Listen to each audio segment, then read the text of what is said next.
Robert Dakota, Worldviews Media. We're here with David Hatcher Childress. David, thank you so much for dropping into the studio. And we're getting ready to go on this trip with you, just really close now, a month away in September. We wanted to get some of your feedback. Yeah, I've always loved to travel. My parents liked to travel, and even as a kid, we went to Mexico and saw the pyramids. Hawaii, we went to France and England. I saw Stonehenge. We also took a cruise through the Mediterranean and Greece and Istanbul. So even, as a young teenager, I had traveled quite a bit and been to Europe several times. And then I had the opportunity when I was not quite 19 yet. It was a few months before my 19th birthday that I went to Taiwan to teach English. So I flew to Hawaii and then to Japan and then to Taiwan. I taught in Taiwan English for 6 months. And I met another guy from Ann Arbor, Michigan, who was also teaching there. And he was also a rock climber and mountaineer kind of guy like I was. And I had told him that I wanted to go to Kathmandu and go to the Himalayas and stuff. And he said, "Oh, I want to do that too." So we hatched a plan then to quit our jobs in Taiwan. And we went to Hong Kong and then to Bangkok.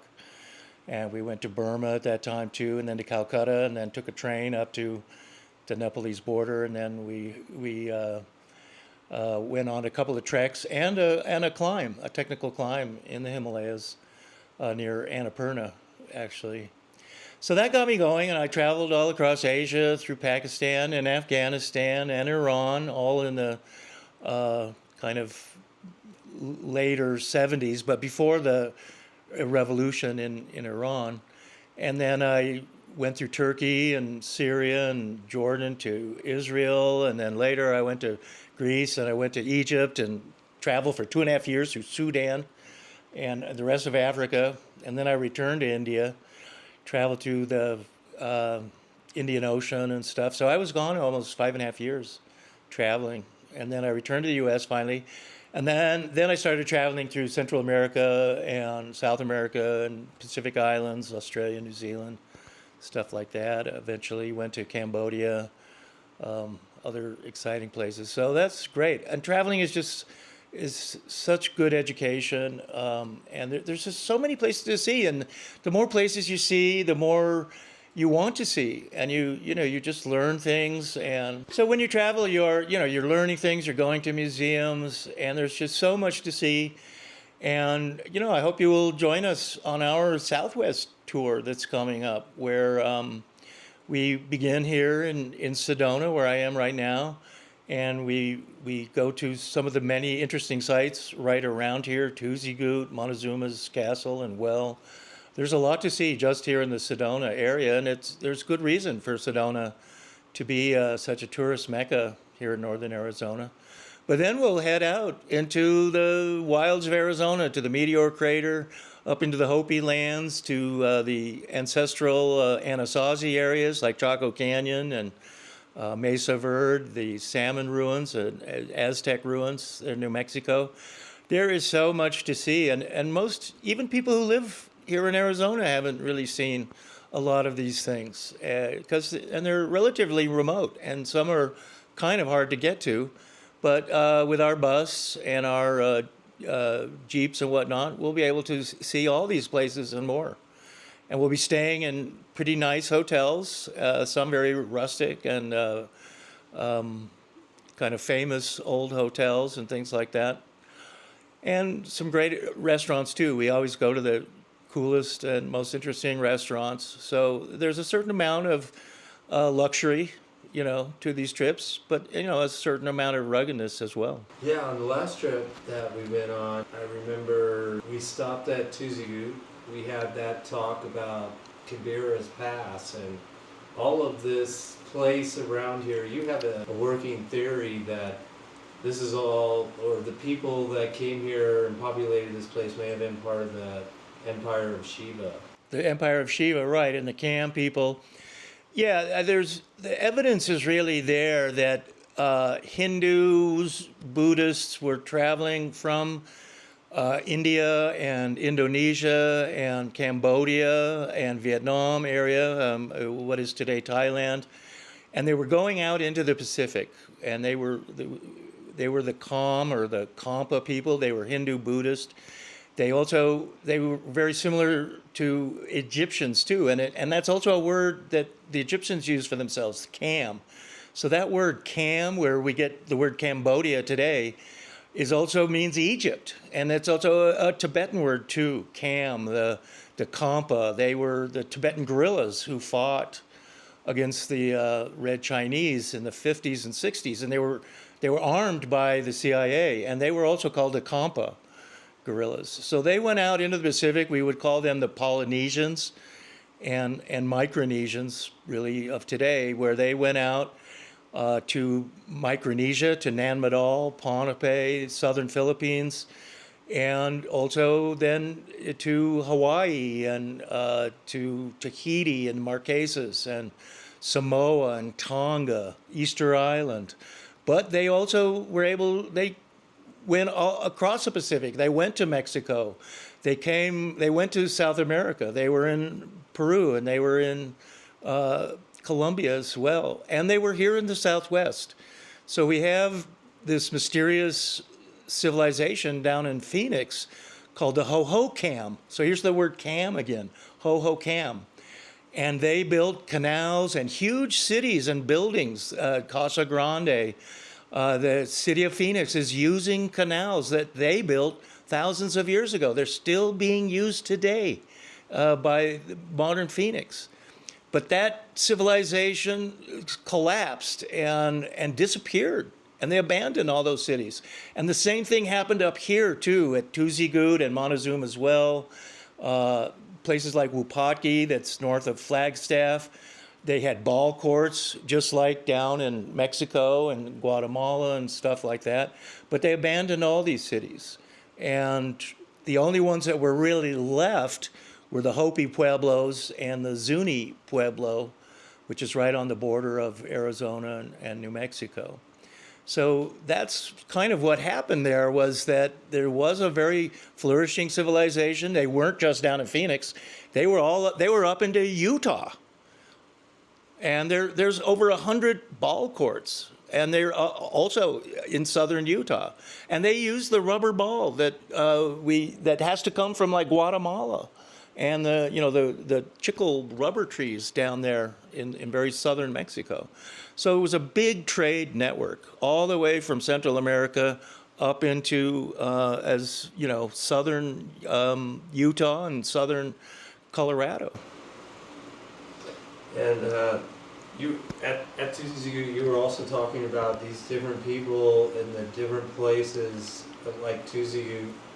I think there was another one you mentioned in Tombstone that were the mining places. The mining, right. When I was talking about the Kibera, yeah, and the Kiber were these mining people, also from India. And today the main pass into Afghanistan from Pakistan is called the Khyber Pass, or the Khyber, and that comes from these Khyber people, and they were specialists in mining and metals. So they knew where to look for gold and silver and copper and stuff like that.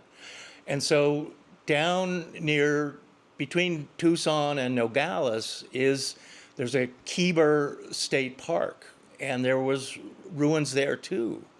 The early U.S. Army built a fort right around there, and that was the Khyber people, the Kibera, and so that is a Sanskrit word, and they were coming really from India into this area. There's even a suggestion, and I write about this in my books on the CAM and the Lost Cities and Ancient Mysteries of the Southwest, and the Salmon Ruins, which is near Aztec, New Mexico, that's northwest New Mexico, getting pretty close to the Colorado border. I actually grew up around that area in Durango. And two slabs were found there, and those slabs had elephants drawn on them. And they were found in 1910. and early excavations there. And archaeologists were baffled. They were like, why are there elephants on these slabs? And they thought at the time, the only thing they could think of was that they were somehow representing mastodons or woolly mammoths. However, as I relate, with these Khyber people in the Kam, they traveled with elephants and wore elephants, and they had huge ships, huge fleets of ships, and these ships were capable of carrying elephants, and they had to bring elephants from like say Sumatra and Java to islands like Borneo and other areas of Indonesia that do have elephants. And apparently they actually brought some elephants to across the Pacific, up the Sea of Cortez, and then up the Gila River to basically where Phoenix is today. And then from Phoenix, incredibly, they marched these elephants up into New Mexico. Yeah, I mean, it would have taken about 2 weeks probably to walk from Phoenix up into New Mexico. But that's probably the only way that, these elephants would have gotten there. And so that when you had the war elephants and things, I mean, they were the tanks of the ancient world, and they had a whole crew with them of about 7 people called mahouts. Who were specially trained to ride the elephants, control them, and of course they had to feed them and everything. What they did was the same thing that the Vikings and other people did and the Spanish when they brought horses and cattle to the New World.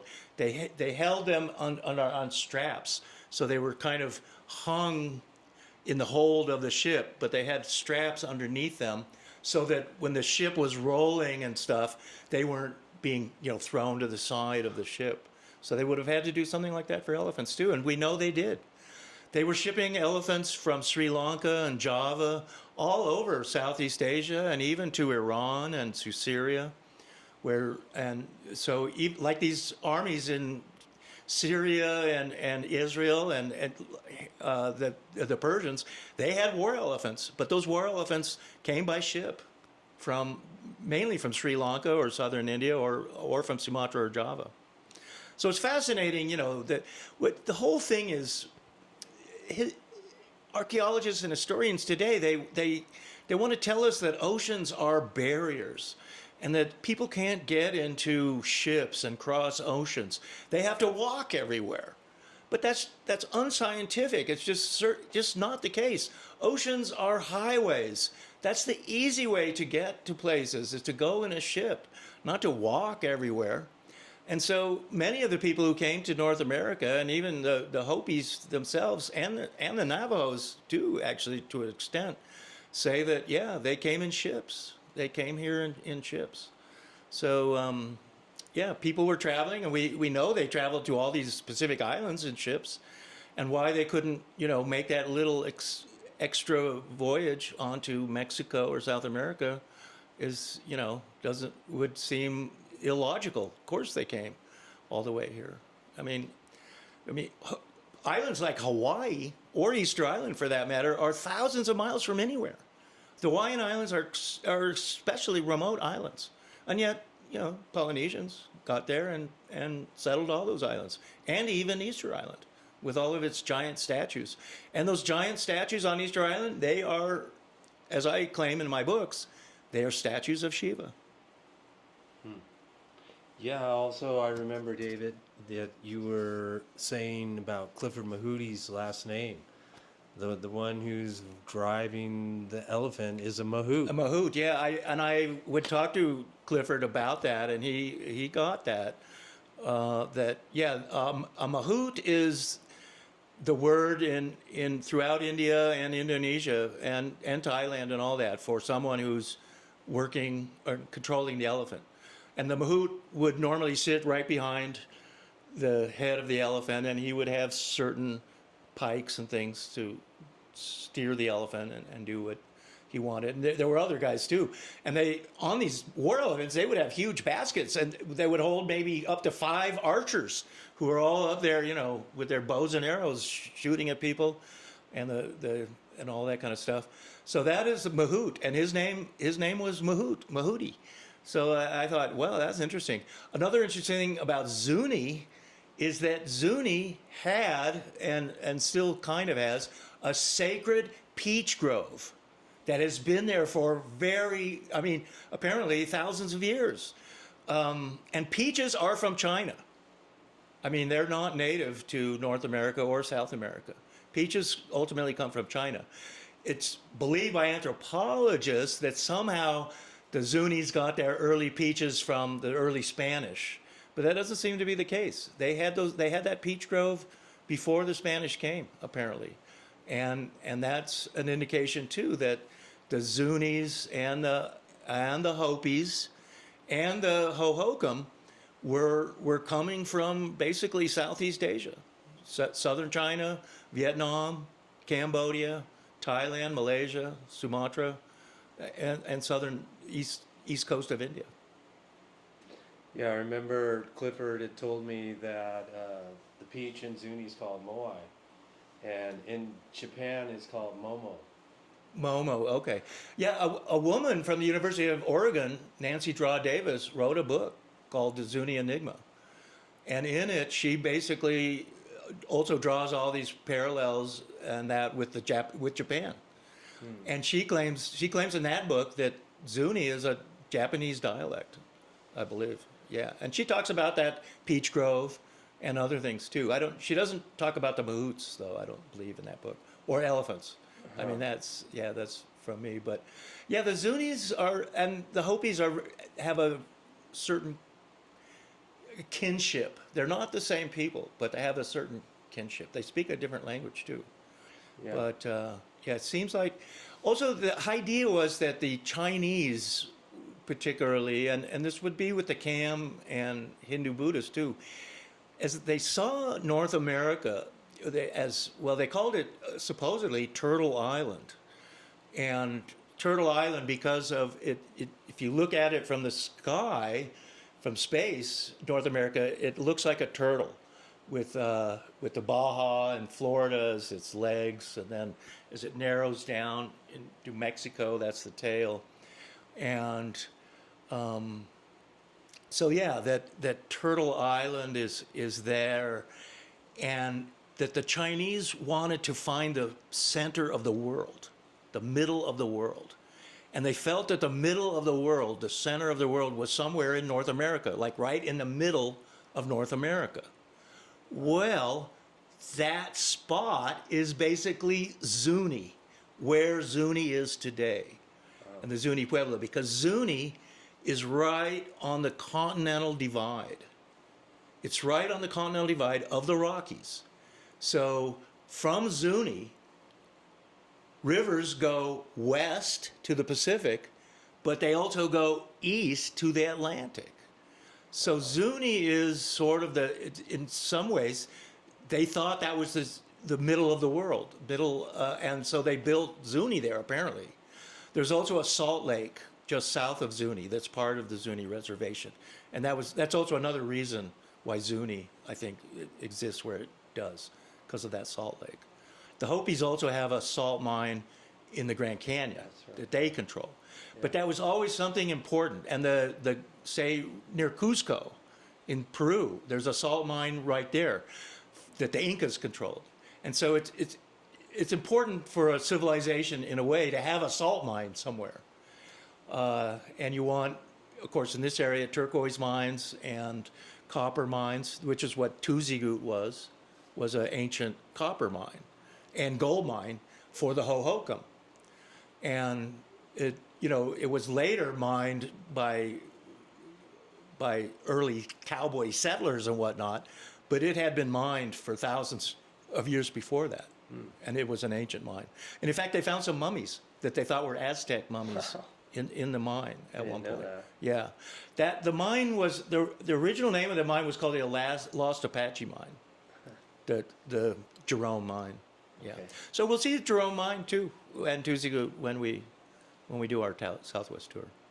Well, one of the things that made me so fascinated about your book and your running theory with the Empire of Shiva was one of the first times I interviewed you, we talked about the the artifacts, the hidden artifacts in the Grand Canyon and the 1909 expedition. Right, yeah. And I just thought, wow, that's fascinating, but how could they get those artifacts there? But with these types of people who had technology of building canals and working with water and all those things, Yeah. that's how it could have gotten there. Yeah, right. I mean, and the 1909 story in the Phoenix Gazette about these caves, this discovery of caves in the Grand Canyon, and they said that they were Egyptian and Tibetan, and that's very much like the cam. The cam stuff does look Egyptian, and it looks Tibetan too, and it's, and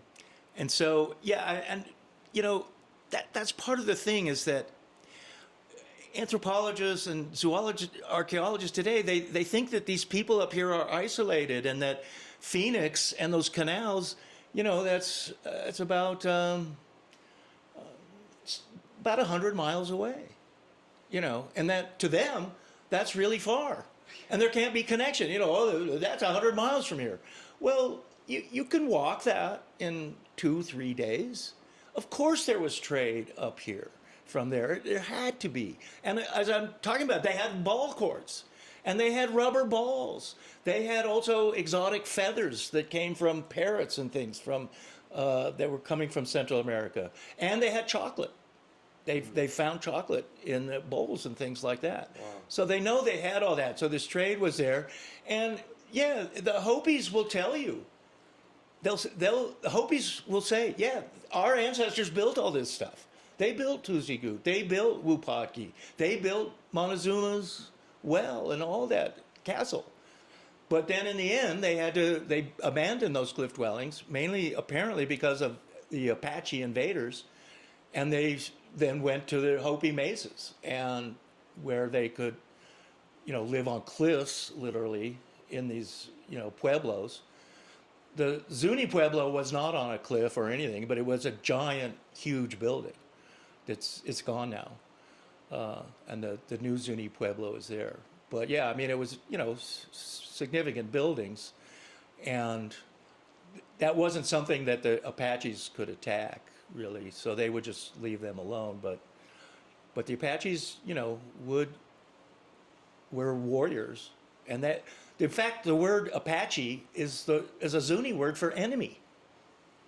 And the Apaches don't call themselves Apaches at all. They call themselves Dine. They're the Dine, which means the people. You know, oh, we're the people. Yeah, they don't call themselves Apaches. That's a derogatory term to them, and a Zuni word. And Zunis would fight the Apaches, and they had a special little house in Zuni for Apache scalps, and they would scalp Apaches, and they would put the scalps in this house in Zuni. Really? I thought they were the peaceful ones, the Hopi and the Zuni. You know, they are peaceful, but the Apaches were not peaceful, and they were quite mean. Yeah. And Apaches would, when they would attack people, they would kill all the men, and often kill the women too, or take them as slaves, and they would take the children too as slaves, and then maybe raise them in the tribe, but they would kill all the men and all that. So the Apaches pretty cruel, actually, unfortunately. That's why they're the bad guys in all the movies. In all the movies, yeah. They kind of deserve it. So, have you heard of the book Pale Ink? Yeah. And what do you think about that book? And are there any books you'd recommend? right, for people? Pale Ink. Yeah, no, I know the Pale Ink book well, and Henrietta Mertz, who wrote that book, she wrote a bunch of books. She was a Chicago lawyer, actually, and very smart. You know, she was a diffusionist. It's in Pale Ink that she talks about the Chinese trying to find the center of the world, in the middle of the world. Okay. And she maintains in that book, Pale Ink, that this Chinese expedition went as far north as the Black Canyon of the Gunnison, which is in western Colorado. It's north of Durango, and that's the Black Canyon of the Gunnison. So that's also a big canyon, like, you know, not quite as big as the Grand Canyon, but it's a big one.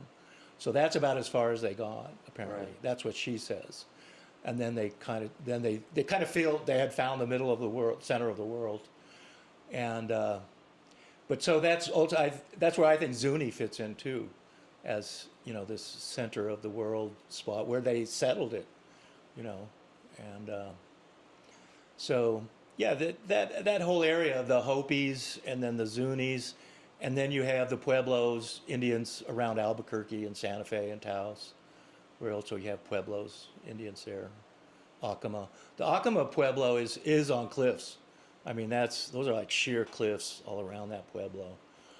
And what our guide told us when we were there some years ago was that they had their gardens were down below the cliffs, and they would stand there, and the Apaches would come and just take what they wanted from the gardens and just raid their gardens, and they couldn't do anything.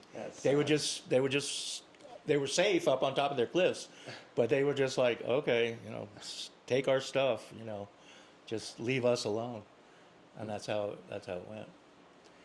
The Apaches ranged all the way down into Mexico, really, and they were hunter-gatherers, so they were constantly on the move all the time. They never really settled in one place. But would you consider the Southwest here like the Egypt of the Americas? I mean, is this area the most prolific? Well, right. I mean, that's what you have around Phoenix and Casa Grande, is you have a desert environment with good rivers, and which is what Egypt is too, and sort of say Iraq as well. Sumeria, whatever. It's desert, but it has a river. But you have lots of water. You have a river there, and so if you know agriculture and can create canals and things like that, you can turn the desert into a Garden of Eden. Yeah. And that's what they did. That's what they've done in Egypt. That's what they did in Sumeria and stuff. And it's what they did down in Phoenix and Casa Grande. They did exactly the same thing. Well, they turned it in just like we have today. Phoenix is a good name for that city. The Phoenix grows out of the ashes of the dead Phoenix, and that's what Phoenix did. That was where Phoenix is today. There had been a great city in ancient times, but then it was abandoned. And then when the cowboys first came, into this area, the Spanish were already down around Tucson, but nobody was living around Phoenix. And but they saw all these big canals. I think there were some ruins there, and there's not really anymore. Not right in Phoenix. So Phoenix just blossomed again into this fantastic city. Phoenix is today the 5th largest city in the United States. How about that? Wow. Yeah, I mean, it's bigger than Dallas or San Francisco or Seattle or, Philadelphia or Atlanta. It's bigger than all those cities. So. Well, 2 last questions. I know we've gotten you talking here for a long time now, but one question is, Gary David's speculation that the Hopi mesas are lined up like the pyramids. The Orion, Orion. Kind of like the Orion zone, yeah, right. Yeah. Do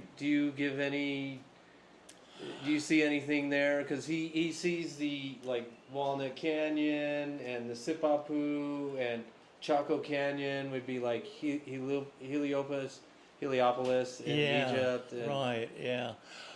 That's always interesting to me. I don't put so much, emphasis on stuff like that. Even the pyramids as being aligned with Orion's belt, it is, it's intriguing, but to me, it's not so important. In my mind, it may just be a coincidence, or perhaps it's purposeful. I can't say, but in my mind, the building of the pyramids anyway isn't just to imitate Orion's belt. I mean, it's much more complicated than that, and that I believe the pyramids were like actual power plants of some sort. Yeah. We've sold books that are similar to that claim that all of these temples and stuff in Egypt are somehow mirroring stars and constellations. And you can kind of see that, and people do that. And then to make a correlation like that with the Hopi mesas and the Hopi buildings and all that, Yeah, you can draw attention to that, I think, but to me, I guess I'm a little more practical in a sense, in that I think, like with the Hopi mesas, they were just good places to build, and for safety too. Protection. Yeah, protection. I mean, that's a big part of it.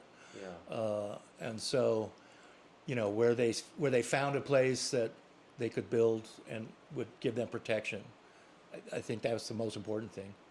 Not that they were trying to match some constellation Yeah. in the sky. Yeah. But it's an interesting idea. I mean, I'm the publisher of that book, actually. Yeah, that's right. Yeah. Yeah. Yeah.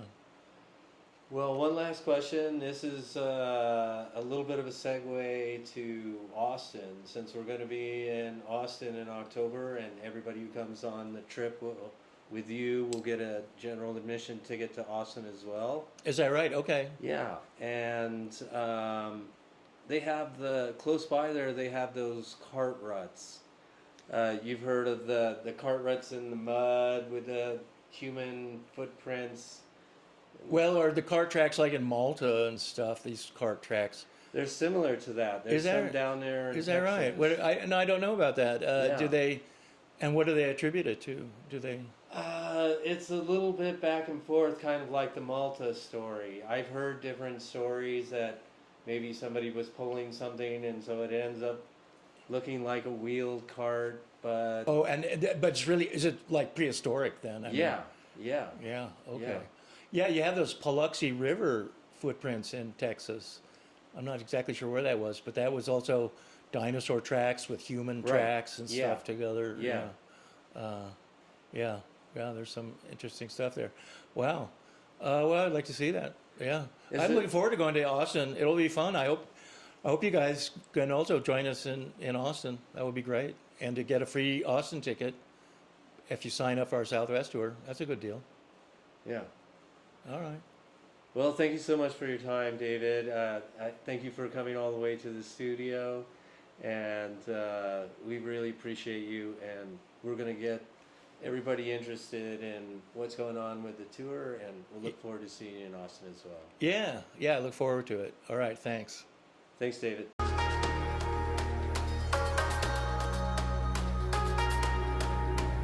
The future is ancient.